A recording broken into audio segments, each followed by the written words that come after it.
Você já se perguntou o que acontece com o seu anjo da guarda quando você morre? Você acredita que esse companheiro do céu simplesmente desaparece? Ou que ele continua exatamente da mesma forma para sempre? E se eu lhe dissesse que Santa Faustina Kowalska, apóstola da Divina Misericórdia, recebeu visões que revelam uma verdade que a maioria dos católicos nunca ouviu com clareza sobre o papel do anjo da guarda além da morte? Hoje você está prestes a descobrir algo que pode transformar sua maneira de entender a vida eterna e também sua relação com esses companheiros invisíveis que Deus colocou ao seu lado desde o princípio. Isso não é uma conjectura nem uma opinião pessoal. Provém do Diário Autêntico de Santa Faustina, um texto reconhecido pela Igreja e estudado por teólogos em todo o mundo. Fique até o final, porque o que você vai ouvir pode ser uma das revelações espirituais mais importantes que você receberá este ano. Antes de continuar, inscreva-se no canal se quiser mais ensinamentos profundos como este. Ative o sino para não perder mensagens que podem fortalecer sua fé e mudar sua forma de caminhar a cada dia. Agora sim, entremos no mistério. Feche os olhos por um momento e imagine esta cena.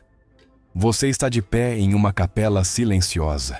Há paz, sim, mas também há algo mais. Uma presença que não se pode explicar com palavras. Uma luz suave ilumina o altar e, em um ostensório dourado, repousa o Santíssimo Sacramento. Algumas pessoas se aproximam e sentem o coração acelerar. Outras se comovem sem saber o porquê. Algumas choram, como se a alma reconhecesse de repente uma verdade que a mente não consegue pronunciar. E ainda assim, também há aqueles que, mesmo diante de um mistério tão grande, se perdem em distrações e não conseguem viver esse momento sagrado. Justo aí nasce uma pergunta que quase ninguém se atreve a sustentar de verdade. Entendemos quem é o nosso anjo da guarda? Sabemos o que ocorre com esse companheiro celestial quando passamos desta vida para a eternidade? Porque a maioria dos cristãos imagina o anjo da guarda apenas como um protetor enquanto caminhamos neste mundo, como aquele que Deus envia para defender a alma durante sua peregrinação entre tentações, quedas, perigos visíveis e invisíveis. Mas então chega a pergunta que muda tudo. O que acontece depois da morte? O anjo vai embora e sua missão termina? Ele continua igual, como se nada mudasse? Ou sua tarefa se transforma por completo? Santa Faustina recebeu visões extraordinárias que mostram um aspecto pouco conhecido do ministério dos anjos.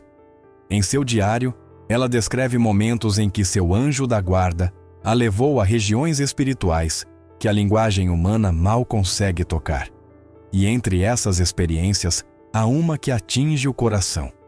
Em uma visão registrada no diário, seu anjo a conduz ao purgatório e ela contempla o sofrimento purificador de muitas almas. Ali, ela ouve verdades profundas sobre o amor misericordioso de Deus. E aqui aparece algo que para muitos é surpreendente. Segundo essa visão, interpretada à luz da tradição católica, o anjo da guarda não acompanha a alma exatamente do mesmo modo após a morte. Não desaparece, não abandona, mas sua missão muda. Cumpre funções concretas determinadas por Deus: guiar, iluminar, conduzir e ser testemunha no mistério do juízo divino. Pare um momento e pense nisso. Esse anjo que esteve com você todos os dias, protegendo-o de perigos que você nem soube que existiam, inspirando-lhe bons pensamentos, consolando-o em momentos de tristeza, tem um papel sagrado também no instante da sua morte e nas realidades que vêm depois. Esta verdade deveria nos encher de espanto, mas também de responsabilidade.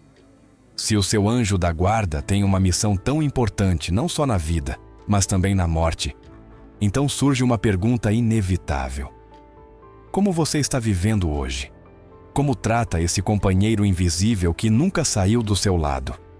Quantas vezes você agradece a Deus por essa amizade silenciosa? Quantas vezes lhe pede que o conduza, não ao que é fácil, mas à misericórdia de Deus? E há algo mais que Santa Faustina observou nessa visão.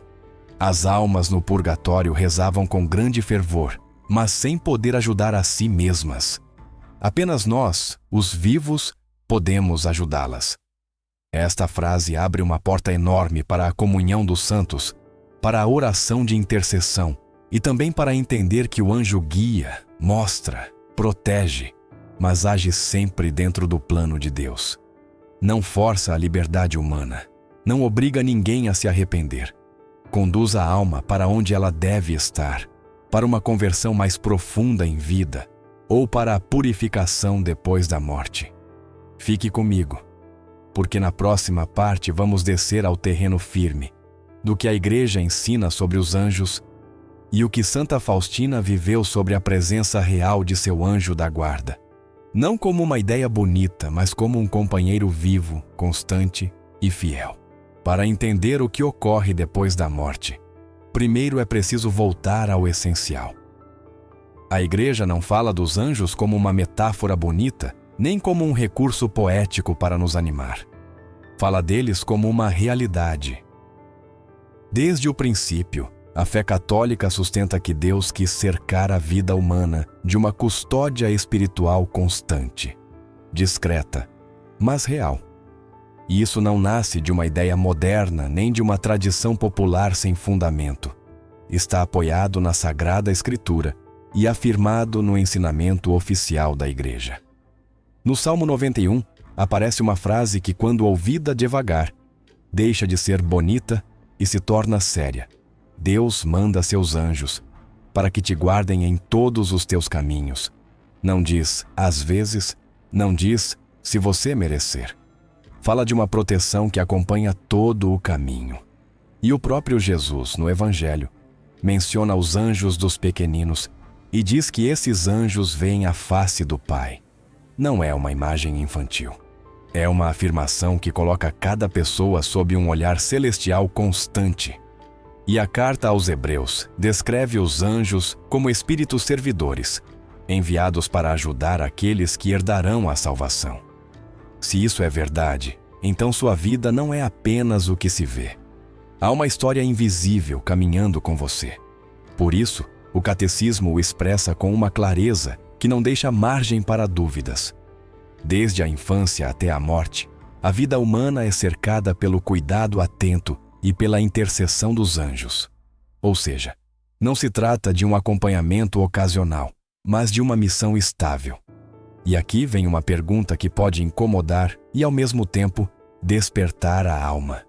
Se Deus quis que um anjo o acompanhasse do nascimento até a morte, por que vivemos tantos dias como se estivéssemos sozinhos? Por que tomamos decisões como se ninguém visse o interior do coração? Por que esquecemos tão rápido que nossa vida tem um destino eterno? Santa Faustina não falou disso a partir da teoria.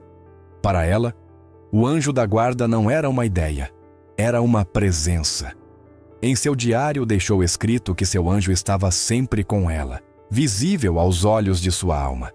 Não como se vê uma pessoa com os olhos do corpo, mas com essa visão interior que Deus concede por graça. E esse detalhe é importante. Faustina não apresenta o anjo como um produto da imaginação, mas como um ser real, percebido de modo espiritual. Em outra anotação do diário, Faustina recorda que seu anjo a acompanhou durante toda uma viagem, protegeu-a de perigos, e ela agradece a Deus por ter lhe dado um guardião tão fiel. Isso não é um adorno devocional, é um testemunho de como ela entendia a missão do anjo no cotidiano: proteger, cuidar, sustentar, impedir males que talvez nem cheguemos a conhecer. Quantas vezes você esteve prestes a tomar um caminho errado e algo sem barulho o deteve?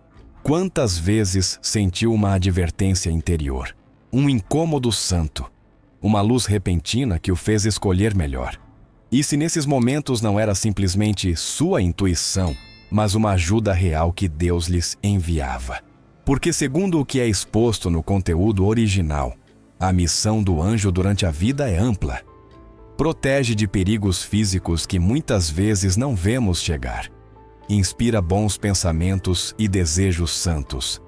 apresenta nossas orações diante de Deus, combate as forças do mal que buscam nos empurrar para o pecado, consola no sofrimento, incentiva a virtude, ou seja, trabalha sem descanso pelo bem da sua alma. E quando se diz sem descanso, não se fala como exagero emocional, mas como uma maneira de expressar uma fidelidade constante, dia e noite, a serviço da sua salvação. Mas aqui aparece o ponto decisivo que prepara todo o resto. Se o anjo faz tanto por você em vida, é lógico pensar que tudo termine quando você morre. No entanto, o que se propõe no relato é justamente o contrário. A missão não se apaga, ela se transforma. Durante a vida, seu papel é sobretudo protetor e inspirador, guiando-o entre tentações e riscos. Depois da morte, seu papel muda para algo distinto. Torna-se guia nas realidades espirituais que o esperam e testemunha dentro do mistério da justiça e da misericórdia divinas. Aqui, convém parar e olhar sem pressa. Seu anjo da guarda não é seu mascote espiritual. Não está aqui para satisfazer caprichos, nem para lhe garantir uma vida sem dor. Está orientado a um fim supremo: levar você a Deus, a sua misericórdia infinita. E isso explica também os seus limites. No conteúdo original ressalta-se que o anjo não pode forçar a liberdade humana, não pode obrigá-lo a se arrepender, não pode anular suas decisões, pode guiar, pode mostrar, pode proteger, mas sempre dentro da vontade de Deus. Isso torna a vida mais séria, porque você já não pode dizer "eu não sabia". Se Deus o cerca de ajudas, também o convida a te responder. Então, a pergunta já não é apenas "o que meu anjo fará quando eu morrer?". A pergunta torna-se mais pessoal. Hoje, agora mesmo, você está cooperando com essa guia ou a está ignorando? Está vivendo como alguém que caminha para a eternidade ou como alguém que acredita que tudo termina aqui? E se seu anjo foi fiel em cada passo, ele não mereceria pelo menos sua consciência, sua gratidão, sua oração? Na próxima parte, vamos entrar no momento mais decisivo de todos: a morte e o juízo particular, e por que, segundo o exposto no conteúdo original, o anjo aparece como testemunha e guia quando a alma se encontra face a face com a verdade. Há um instante que nenhum ser humano pode evitar. Um limiar que não depende da sua idade, da sua força, dos seus planos, nem do que você deixou pendente. O momento da morte é a maior transição que existe. A passagem do tempo para a eternidade. Do mundo visível para a realidade invisível, onde a alma se encontra com Deus. E por isso este tema não é para despertar curiosidade, mas para despertar consciência.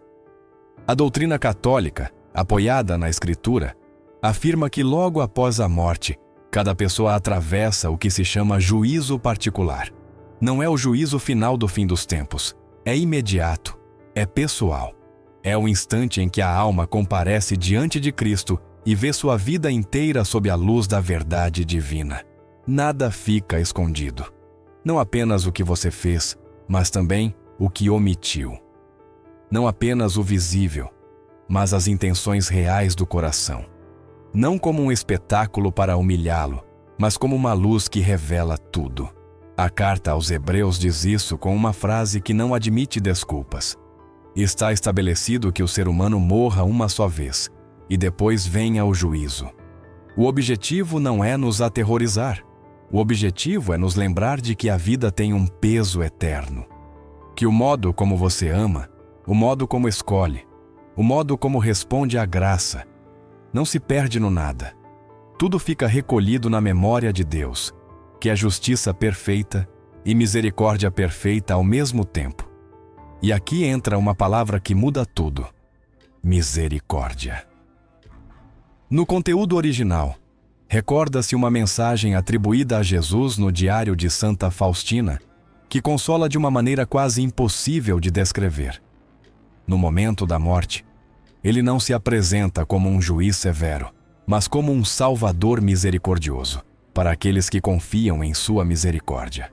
Esta frase não anula o juízo, não apaga a verdade, não transforma o pecado em algo sem consequências, mas abre uma porta imensa, a porta da confiança. Porque Cristo não deseja condenar, deseja salvar, e, no entanto, respeita a liberdade humana. Ninguém é empurrado para o amor, ninguém é forçado a pedir perdão. Por isso, o juízo particular não é um teatro de medo, mas o encontro definitivo com a verdade. Se durante a vida você aprendeu a voltar para Deus, a se levantar, a confiar, a pedir misericórdia, então esse encontro não tem por que ser de desespero. Pode ser um instante mais sério e, ao mesmo tempo, mais esperançoso da sua existência. E se isso o está mexendo por dentro, pergunte-se com honestidade: se você morresse hoje, com o que sua alma chegaria diante de Cristo? Com orgulho, com desculpas, com indiferença, ou com um coração que, embora frágil, sabe dizer: Jesus, eu confio em vós. Agora, que papel desempenha o anjo da guarda nesse momento? Aqui o conteúdo original propõe algo muito forte. O anjo não julga, porque só Deus julga. Mas o anjo acompanha a alma e atua como testemunha. Pense nisso devagar. Seu anjo esteve com você em todos os momentos da sua vida. Viu cada luta, cada tentação, cada pequeno ato de bem que ninguém aplaudiu, cada lágrima que você escondeu, cada oração que saiu da sua alma quando você já não sabia o que fazer. Viu também suas resistências, suas quedas, suas negações. Não a partir da fofoca nem da acusação, mas a partir da verdade. O anjo conhece a história do seu coração de um modo que ninguém mais conhece, porque esteve lá quando ninguém o via. E nesse encontro com Cristo, o anjo aparece como presença fiel. Não para maquiar sua vida, porque diante de Deus não se pode fingir. Não para apagar seus pecados, porque isso só a misericórdia faz quando você a aceita, mas para estar ali como companheiro de caminho no instante em que se decide a direção eterna. No conteúdo original, ele é descrito como uma testemunha, e em certo sentido, como um defensor na medida em que apresenta a realidade do seu itinerário espiritual. Não é que Deus precise de informação, é que a ordem espiritual tem testemunhas, e sua vida não foi um caos sem sentido. Foi acompanhada por um mensageiro do céu, que trabalhou pela sua salvação até o fim. Isso muda sua maneira de olhar para o anjo, porque ele já não é apenas aquele que o protege de acidentes. É aquele que o prepara para o momento mais importante de todos. E aqui surge outra pergunta incômoda, mas necessária. Se o seu anjo foi testemunha das suas lutas, o que ele terá visto em você ultimamente? Terá visto uma pessoa que busca a Deus de verdade, embora tropece? Ou terá visto uma pessoa que se acostuma a viver no automático, deixando que a fé esfrie, adiando sempre o essencial? O que ele está vendo no seu coração agora mesmo? Depois do juízo particular, a alma é conduzida ao seu destino. E aqui o conteúdo original insiste em algo. O anjo não decide para onde você vai. Isso é determinado pelo estado da alma e pela justiça e misericórdia perfeitas de Deus. O anjo não manipula a sentença, não muda a verdade, mas ele guia o processo, acompanha a transição, ajuda a alma a atravessar esse momento decisivo. E se a alma deve passar pela purificação, ele a guia para esse lugar, tal como na visão em que Santa Faustina foi conduzida ao purgatório. Por isso, este tema não deveria terminar em uma emoção bonita, mas em uma decisão concreta. Se você sabe que haverá um juízo, quer viver acordado. Se sabe que Cristo se aproxima como misericórdia para quem confia, quer aprender a confiar agora, não no último segundo. Se sabe que seu anjo estará lá, quer começar a tratá-lo como um dom real, não como um detalhe esquecido. E aqui lhe deixo uma pergunta aberta para que não passe batido. Se hoje seu anjo pudesse falar com total clareza, o que você acha que ele pediria para você mudar primeiro? Um relacionamento, um pecado que você está normalizando, um costume que o está esfriando por dentro, ou simplesmente que você volte à oração. Na próxima parte entraremos no purgatório tal como aparece na visão citada e naquela frase que atinge o coração. As almas rezam com fervor, mas não podem ajudar a si mesmas, apenas nós podemos ajudá-las. E se isso é verdade, então o que você está fazendo por aqueles que já morreram? Há doutrinas que muitos conhecem de nome, mas poucos deixaram que lhes mudassem o coração. O purgatório é uma delas. Alguns o confundem com um castigo sem sentido, outros o negam porque os incomoda, e outros o ignoram porque preferem não pensar no que vem depois. Mas, segundo o ensinamento da Igreja e o que se expõe no conteúdo original, o purgatório não é uma ameaça para assustá-lo. É um sinal de misericórdia. Porque Deus não se conforma com o mais ou menos. Deus quer uma pureza real, uma liberdade real, um amor sem correntes, para que a alma possa entrar no céu sem sombra.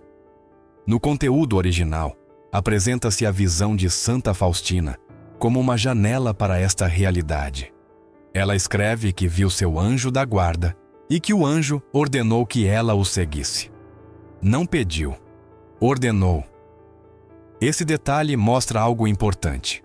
O anjo não atua como um conselheiro opcional, mas como um mensageiro que transmite a vontade de Deus.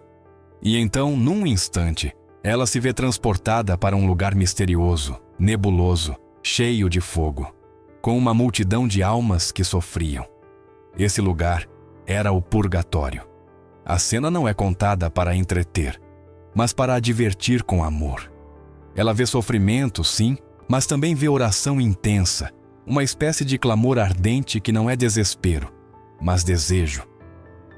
Ali aparece uma frase que muda a maneira de olhar para tudo.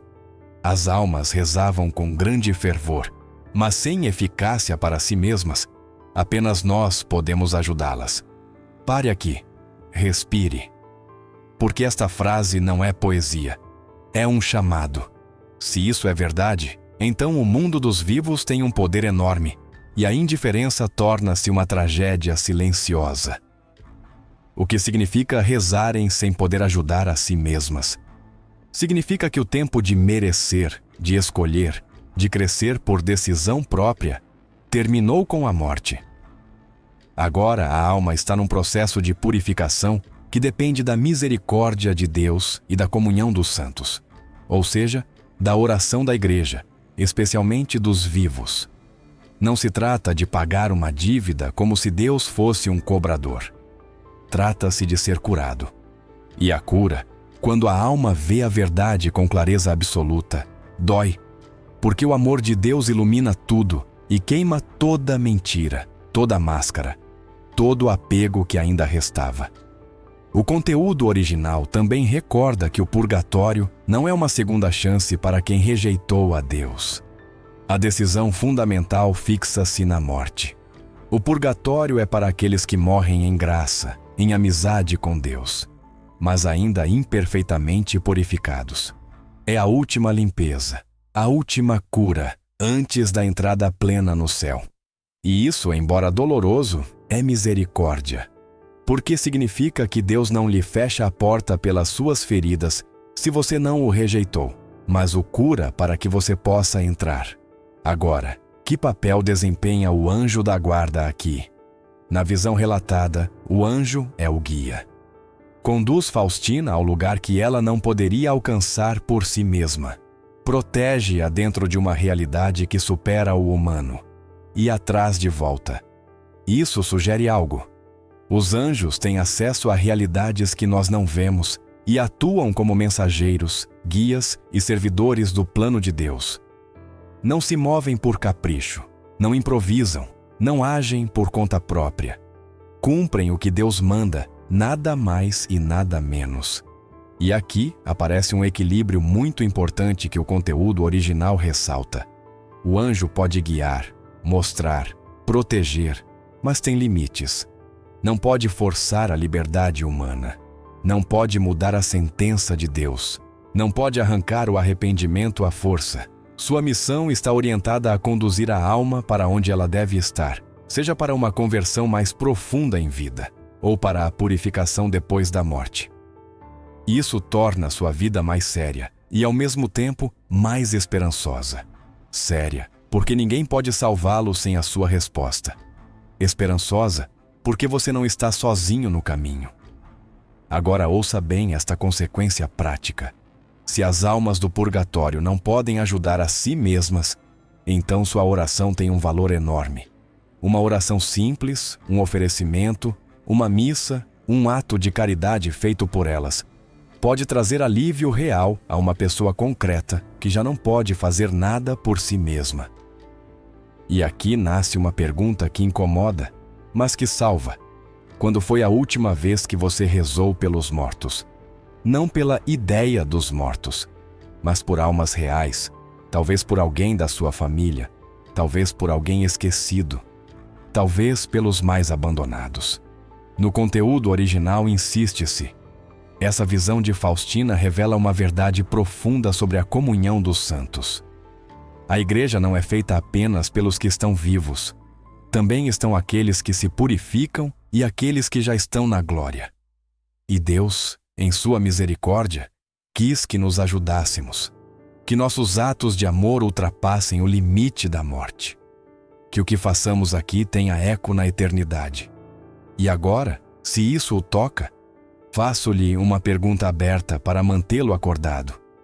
Se um dia você estivesse no purgatório, à espera de entrar no céu, o que gostaria que fizessem por você aqueles que continuam vivos? Gostaria que o esquecessem. Gostaria que dissessem já foi, não se pode fazer nada. Ou gostaria que alguém, mesmo que fosse uma única pessoa, recordasse seu nome em uma oração e pedisse por você.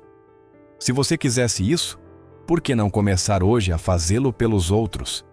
Porque aqui há um detalhe que não se pode ignorar. O conteúdo original sugere que o anjo continua tendo uma função, pelo menos como guia no processo. E embora a igreja não defina em detalhes tudo o que ocorre depois, a lógica espiritual é clara. Se Deus envia anjos para servir, guiar e consolar segundo a sua vontade, então o purgatório não está vazio de céu. Está dentro do alcance da misericórdia. E essa misericórdia quer passar também pelas suas mãos, pelas suas orações, pelos seus sacrifícios, pelas suas decisões. Na próxima parte vamos entrar em perguntas concretas que muita gente se faz e que o conteúdo original aborda. Se é obrigatório acreditar nessas coisas, o que acontece com o anjo de uma alma condenada? Por que continuamos sofrendo se temos um anjo? E se pode rezar ao anjo da guarda? São perguntas que, bem respondidas, ajudam você a viver com os pés na terra e o coração na eternidade. Quando um ensinamento toca o invisível, sempre aparecem perguntas. Algumas nascem da fé, outras do medo, e outras de experiências pessoais que parecem contradizer o que acreditamos. O conteúdo original não evita essas dúvidas, enfrenta-as. E isso é importante, porque uma fé que não suporta perguntas costuma quebrar quando chega uma crise real. Primeira pergunta. A igreja exige acreditar nos anjos, incluindo os anjos da guarda. Segundo o exposto, sim. A existência dos anjos faz parte da fé católica e apoia-se na Escritura e no ensinamento constante da igreja. Não é uma lenda piedosa, é uma verdade de fé. Agora, os detalhes concretos de certas experiências místicas, como visões específicas, não se impõem como obrigação para todos. Mas a realidade básica dos anjos e sua missão, sim. Segunda pergunta. As visões de Santa Faustina são obrigatórias para todos os católicos? O conteúdo original explica com cuidado. Não.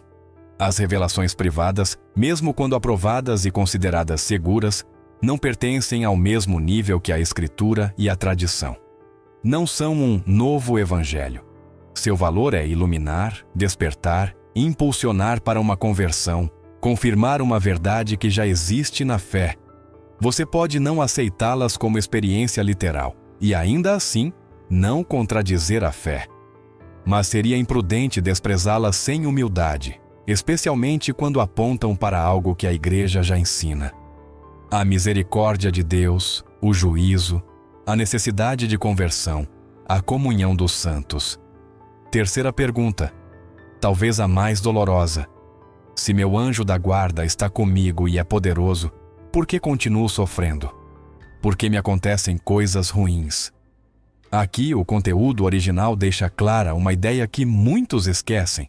O anjo não existe para lhe garantir uma vida confortável, mas para ajudá-lo a chegar ao céu. A vida cristã não é um seguro contra a dor, é um caminho de salvação. Deus permite provas e sofrimentos que, embora não os entendamos, podem purificar o coração, quebrar apegos, ensinar-nos a confiar e unir-nos à cruz de Cristo. O anjo protege de muitos perigos que nem chegamos a conhecer, mas não evita todo o sofrimento, porque nem todo sofrimento é inútil. O que ele faz é acompanhá-lo em meio a essa dor, para que ela não o destrua por dentro, para que não o afaste de Deus, para que se transforme em crescimento espiritual. E aqui vem uma pergunta que o obriga a olhar-se com verdade. Quando você sofre, você se torna mais duro, mais amargo, mais fechado, ou torna-se mais humilde, mais consciente da sua necessidade de Deus. Quarta pergunta: o que acontece com o anjo da guarda de uma alma que se condena? Esta pergunta é forte, mas existe. O conteúdo original a menciona porque nem tudo termina bem automaticamente. A realidade do inferno é uma consequência possível da liberdade humana quando se rejeita a Deus de maneira definitiva. E aqui esclarece-se algo. O anjo não obriga, não manipula, não salva à força. Se uma alma escolhe rejeitar a graça até o fim, o anjo não pode romper essa decisão. Sobre o que acontece exatamente com esse anjo, não há uma definição detalhada no ensinamento oficial tal como apresentado. Mas o ponto-chave permanece. O anjo cumpre sua missão como servidor de Deus. Respeita a liberdade humana e não tem poder para alterar uma decisão final tomada contra a misericórdia. Isso deveria fazê-lo tremer no bom sentido. Não por pânico, mas por consciência. Porque sua liberdade é real e suas decisões têm peso eterno. Quinta pergunta: pode-se rezar ao anjo da guarda? O conteúdo original responde que sim, com uma distinção fundamental. Não se adora aos anjos, pede-se intercessão e ajuda, da mesma forma que se pede a um santo que ore por nós. A adoração é apenas para Deus, mas pedir ao anjo que o guie, que o proteja, que o inspire ao bem, é uma prática antiga e coerente com a fé. E aqui há um detalhe simples, mas poderoso. Muitos aprenderam quando crianças uma oração ao anjo e depois a abandonaram como se fosse algo infantil. No entanto, se o anjo está com você de verdade, por que não falar com ele? Por que não pedir luz quando se sente confuso? Por que não pedir força quando é tentado? Por que não pedir que ele o leve à misericórdia e não ao que é fácil? E agora lhe lanço uma pergunta aberta que vale mais que 1000 teorias. Se hoje você começasse a viver como alguém que sabe que seu anjo o acompanha seriamente, o que mudaria primeiro? Suas palavras, sua maneira de olhar para os outros, sua forma de reagir diante da tentação, sua relação com a oração, seu hábito de adiar o importante. Porque tudo o que vimos até aqui não é para alimentar a curiosidade, mas para provocar uma resposta. E na última parte vamos concretizar com ações práticas. Como se preparar para a morte sem medo e com esperança. E um desafio de 7 dias com 3 práticas simples, exatamente como propõe o conteúdo original. Oração ao acordar, oração pelas almas ao anoitecer e exame de consciência antes de dormir. Tudo o que você ouviu até aqui conduz a uma única pergunta, a mais importante de todas: o que você vai fazer com isso? Porque você pode ficar com a emoção de um momento, ou pode transformar isso numa mudança real. O conteúdo original não termina na teoria. Termina num convite concreto, quase como um desafio espiritual, para que este ensinamento não fique apenas em palavras. E aqui está o ponto. Seu anjo da guarda não é um detalhe secundário. Ele está trabalhando pela sua salvação. E você pode cooperar ou pode continuar vivendo como se ele não existisse. A primeira coisa que se propõe é simples, mas poderosa.